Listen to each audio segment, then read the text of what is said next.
warahmatullahi wabarakatuh. Waalaikumsalam warahmatullahi wabarakatuh. Baik, selamat pagi semuanya. Hari ini saya Soraya. Kita kedatangan narasumber dari mahasiswa Psikologi Pendidikan Universitas Indonesia. Boleh diperkenalkan dulu Pak, namanya siapa? Oke, baik, terima kasih atas waktunya.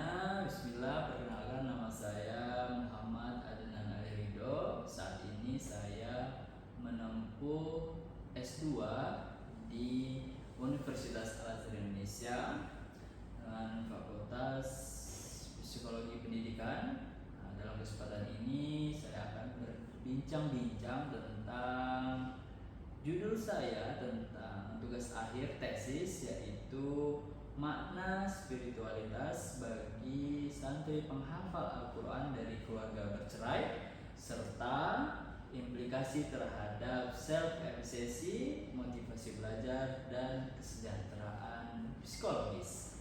Oke, baik. Wah, judulnya menarik sekali nih. Boleh diceritakan dulu Pak, kenapa Anda tertarik dengan judul tersebut?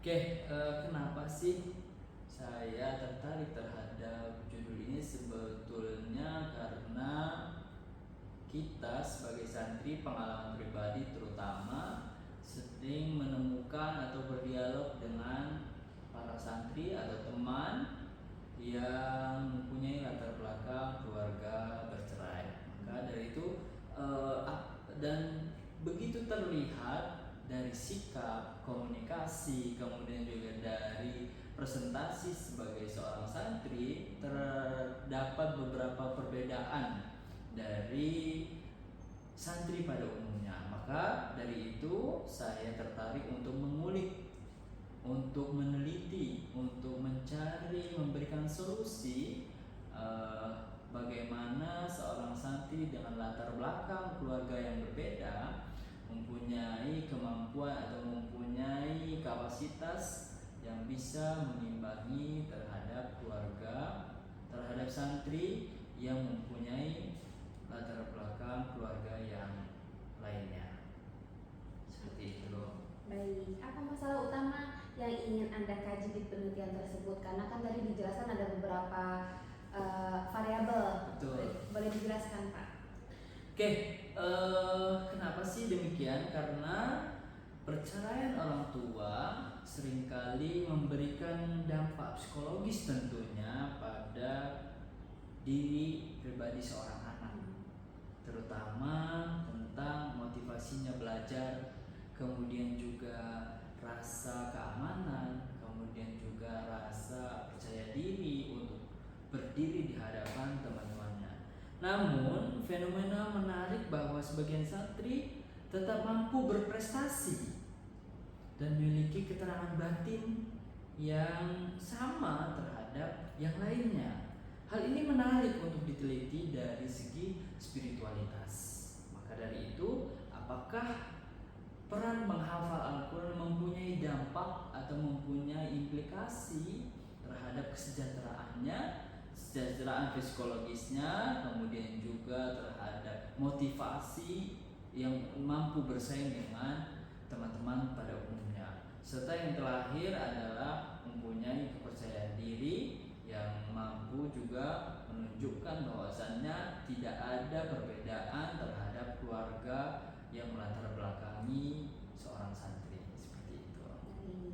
Mengapa Anda ingin mengkaitkan konsep spiritualitas dengan ketiga aspek ini Pak? Kan tadi ada self-efficacy, ada motivasi belajar, dan kesejahteraan psikologis. Kenapa Anda tertarik untuk mengkaitkan tiga hal tersebut?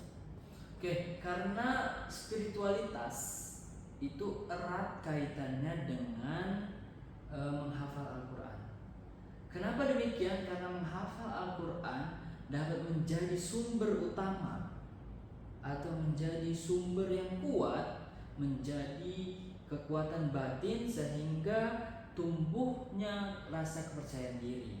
Kemudian juga menjaga stabilitas rasa motivasi belajar, serta yang terakhir memberikan ketenangan jiwa, sehingga ketiga hal ini saling berkaitan, mempunyai efek yang sangat besar dalam proses penghafal Al-Quran. Seperti itu.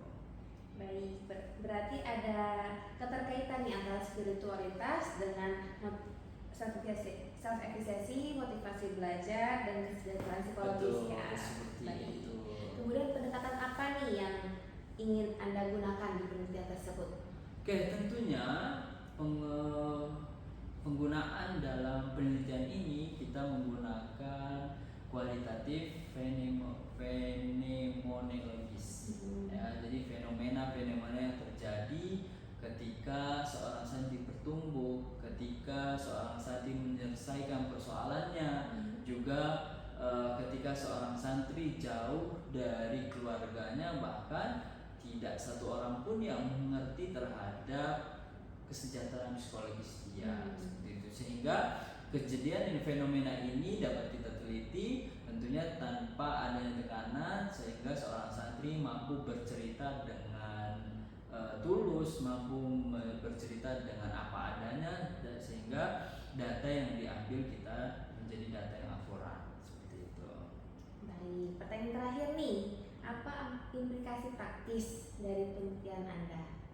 Oke, hasil penelitian ini diharapkan dapat menjadi acuan bagi tentunya lembaga pendidikan. Tidak hanya lembaga pendidikan Islam saja, tetapi bagaimana lembaga pendidikan swasta, pesantren terutama dapat memberikan perhatian lebih, dapat memberikan pendampingan psikologis, spiritual, sehingga kepada santri siapapun latar belakangnya mampu bersaing dan memberikan hasil yang terbaik. Tentunya akan memberikan dampak tidak hanya pada personal, tetapi juga memberikan dampak yang sangat besar kepada lembaga atau tempat dia belajar, seperti itu. Wah, Masya Allah, menarik sekali nih.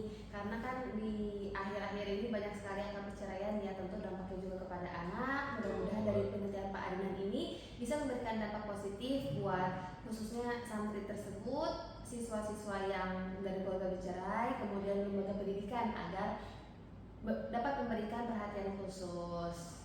Oke. Tentunya amin, Allahumma amin. Mungkin ada closing statement Pak?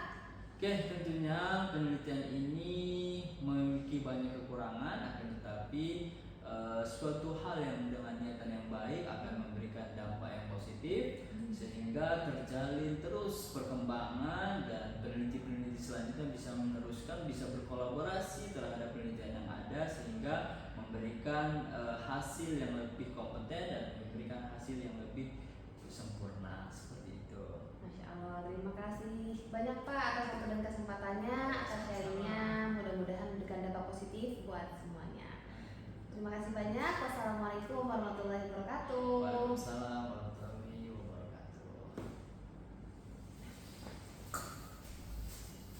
Ya, udah. Sudah balik.